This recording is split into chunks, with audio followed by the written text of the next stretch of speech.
Hello बच्चों, let's read this question. The graph below shows the variation of potential energy ut and the kinetic energy kt in the time t for the particle executing simple harmonic motion. Choose the correct statements. तो question में क्या बोला, ये graph दिया है जिसमें एक particle है जो है सिंपल हार्मोनिक मोशन कर रहा है, उसका काइनेटिक एनर्जी और पोटेंशियल एनर्जी को दर्शाया गया है। तो हमको जो स्टेटमेंट दे उनमें करेक्ट स्टेटमेंट क्या है फाइंड करना है। तो इधर हम देख सकते हैं कि ये जो ग्राफ है ये पोटेंशियल एनर्जी का ग्राफ है। इसको ग्रीन से दिखा दिया। और जो ग्राफ है ये काइनेटिक एनर्जी का ग्राफ है।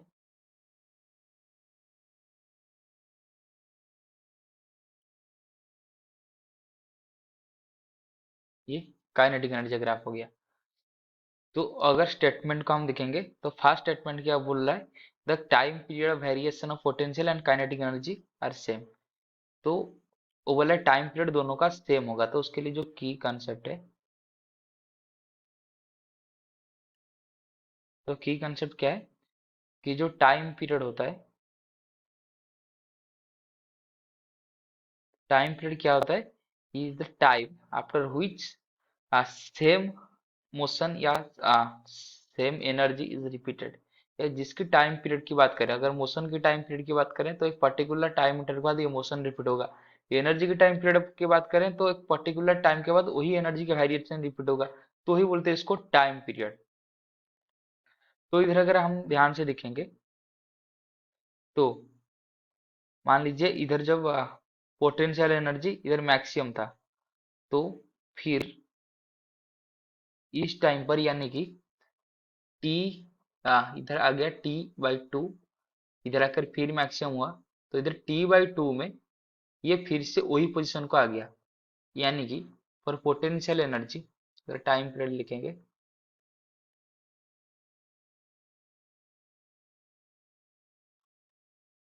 Time period for potential energy ये कितना है, t/2 है।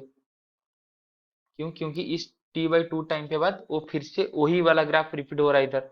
सिमिलरली अगर काइनेटिक एनर्जी का देखेंगे तो काइनेटिक एनर्जी पहले इधर जीरो था, t=0, फिर ये t=t/2 पे जीरो हो गया, फिर t/2 के बाद वही वही ग्राफ फिर से रिपीट हो रहा है। अगर t/2 पे देखेंगे तो सेम ग्राफ ये दोबारा दोबारा रिपीट हो रहा है t/2 टाइम इंटरवल के बाद। तो ये हम बोल सकते हैं कि जो काइनेटिक एनर्जी का ग्राफ है उसका भी टाइम पीरियड t/2, यानी कि दोनों का टाइम पीरियड सेम है, variation of time period same है। यानी कि option one is the right answer, option A is the right answer.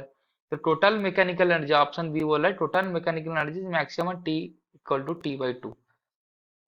तो टोटल जो मैकेनिकल एनर्जी होता है, मान लीजिए वो शॉर्टकट में टी लिख दिया, टोटल एनर्जी ये क्या होता है, potential energy plus kinetic energy. तो सिंपल हार्मोनिक मोशन में जो टोटल एनर्जी होता है वो हमेशा कांस्टेंट होता है। इसको हम ग्राफ से भी देख सकते हैं कि अगर टाइम t=0 पर माने तो मान लीजिए ये है ए को नहीं इसको ई लिख देंगे। मान लीजिए ये है ई, इधर है जीरो दिया है। तो एट t=0 पर अगर हम कैलकुलेट करेंगे तो टोटल एनर्जी कितना आएगा, तो काइनेटिक एनर्जी इधर कितना है, तो इधर काइनेटिक एनर्जी जीरो है और पोटेंशियल एनर्जी ई है, तो टोटल कितना आ गया ई।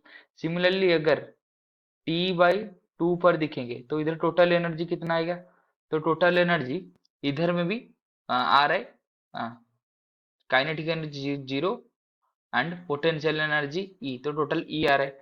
तो एक देखेंगे जिधर पोटेंशियल एनर्जी जीरो है, तो अगर इस पॉइंट पे मान लेंगे, तो इस पॉइंट पे अगर हम देखेंगे तो ये है t/4। तो t/4 पे ये क्या हो रहा है, तो इधर पोटेंशियल एनर्जी जीरो और काइनेटिक एनर्जी ई, तो टोटल कितना आ गया ई। सिमिलरली अगर इस पॉइंट पे देखेंगे तो ये कितना होगा, ये कुछ t/8 होगा। तो अगर इधर हम देख देंगे तो इधर क्या होगा, इधर पोटेंशियल एनर्जी होगा E/2 और काइनेटिक एनर्जी भी होगा E/2। तो टोटल आ गया कितना ई, यानी कि टोटल एनर्जी हमेशा कांस्टेंट रह रहा है। ये एनर्जी की का मिड में यानी कि काइनेटिक एनर्जी और पोटेंशियल एनर्जी इक्वल है जो कि E/2 है। तो टोटल एनर्जी हमेशा कांस्टेंट रहता है, तो T/2 पे किसी भी पॉइंट में मैक्सिमम नहीं होगा, हमेशा कांस्टेंट रहता है, तो ऑप्शन बी गलत हो गया। तो ऑप्शन सी बोला kinetic energy negative but potential energy is positive. तो ये गलत आंसर है, क्योंकि हम ग्राफ से देख सकते हैं ये जो kinetic energy and potential energy graph है वो हमेशा जो एक्स एक्सिस हमारा है जीरो के ऊपर है, तो ये हमेशा काइनेटिक एंड पोटेंशियल दोनों हमेशा पॉजिटिव रहेगी, तो ऑप्शन सी भी गलत है। और डी बोला है potential energy is negative and kinetic energy is positive, तो ये भी गलत है, क्योंकि ये हम इधर देख सकते हैं कि एनर्जी हमेशा काइनेटिक हो या पोटेंशियल एनर्जी हो हमेशा जो एक्स एक्सिस इधर है जिधर टाइम रिप्रेजेंट किया है तो उसकी ऊपर है, तो ये हमेशा जो एनर्जी का एक्सिस है वाई एक्सिस का पॉजिटिव एक्सिस में, तो option C D are the also wrong, यानी कि option A is the right answer. I hope you have understood this question. Best of luck.